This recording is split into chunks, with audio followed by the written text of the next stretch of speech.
5 seconds. Start.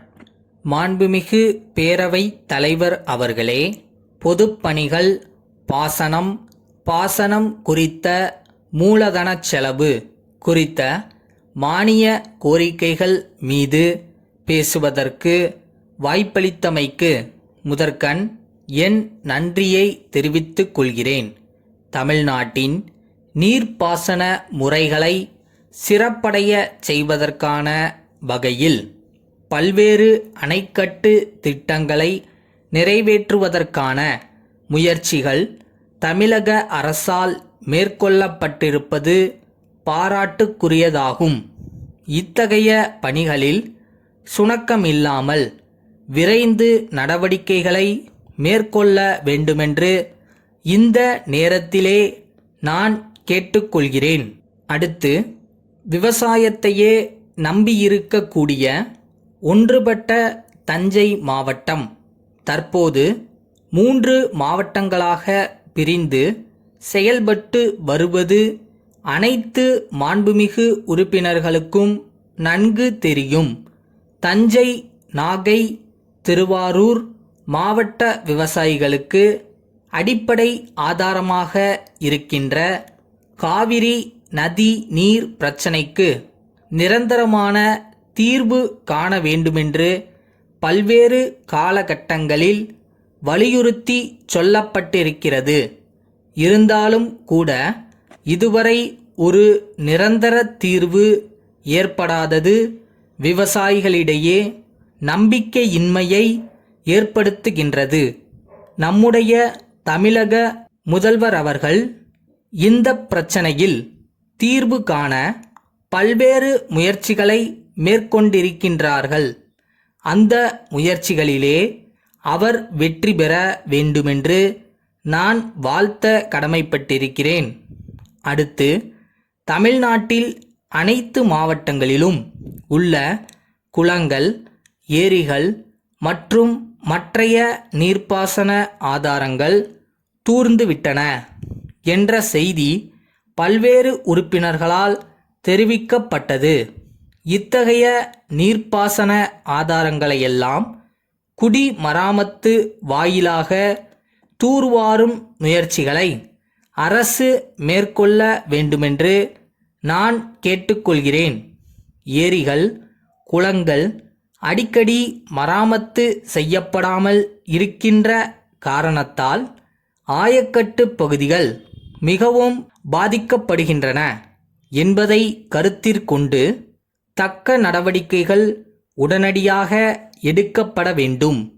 அடுத்து, நிலத்தடி நீர் கணிசமான அளவிற்கு குறைந்துவிட்டது என்று பல பகுதிகளிலும் சொல்லப்படுகிறது.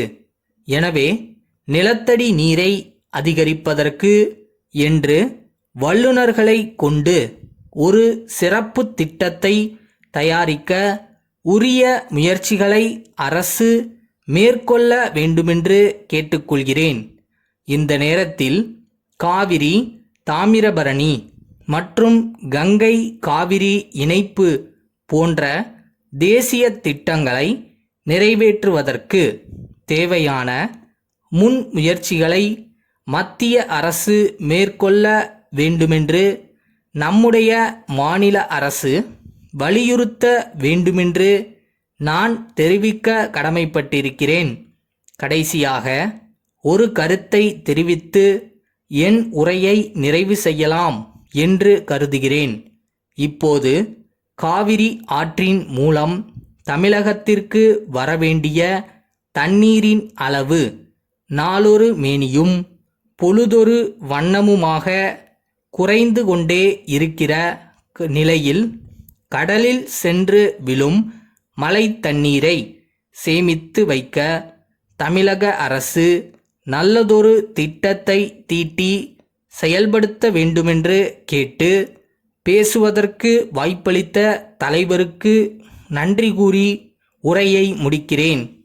காஞ்சிபுரம் சன்னதி தெருவில் 40ஆம் இலக்கமுள்ள இல்லத்தில் வசிக்கும் திரு அறிவழகன் காஞ்சிபுரம் மாவட்ட ஆட்சித்தலைவருக்கு எழுதிய 4 அக்டோபர் 1999 நாளிட்ட கடிதம். அன்புடையீர், நான் தனியார் நிறுவனம் ஒன்றில் பணிபுரிந்து வருகிறேன். அதற்கான சான்றினை இக்கடிதத்துடன் தங்களுக்கு அனுப்பி வைத்துள்ளேன். கடந்த ஆண்டு எனக்கு திருமணமாகி தற்போது நானும் என் மனைவியும் மேற்கண்ட முகவரியில் வசித்து வருகிறோம். திருமணம் ஆகாத நிலையில் எனக்கு குடும்ப அட்டையின் தேவை எழவில்லை. திருமணமான பிறகு அத்தியாவசிய பொருட்கள் பெறுவதற்கு குடும்ப அட்டை தேவைப்படுவதால் சம்பந்தப்பட்ட அலுவலருக்கு குடும்ப அட்டை வழங்கிட ஆவண செய்ய வேண்டுமென்று மனு செய்து 9 மாதங்கள் ஆகியும் குடும்ப அட்டை இதுவரை கிடைக்கப் பெறவில்லை. இத்துடன் என்னுடைய ஊதிய விவரங்கள் மற்றும் என் குடும்பத்தில் உள்ளோர் பற்றிய தகவல்களை தெரிவித்துள்ளேன். மேலும் தங்களுக்கு ஏதேனும் விவரங்கள் தேவைப்படின் அவற்றை அளித்திட தயாராக இருக்கிறேன். எனக்கு விரைவில் குடும்ப அட்டை கிடைக்க ஆவண செய்ய வேண்டுமென்று பணிவுடன் கேட்டுக்கொள்கிறேன். தங்கள் நம்பிக்கையுள்ள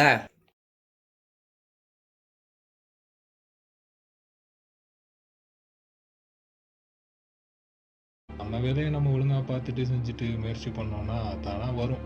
கண்டிப்பாக வரும். அந்த நம்பிக்கையை மட்டும் மனசில் வைங்க.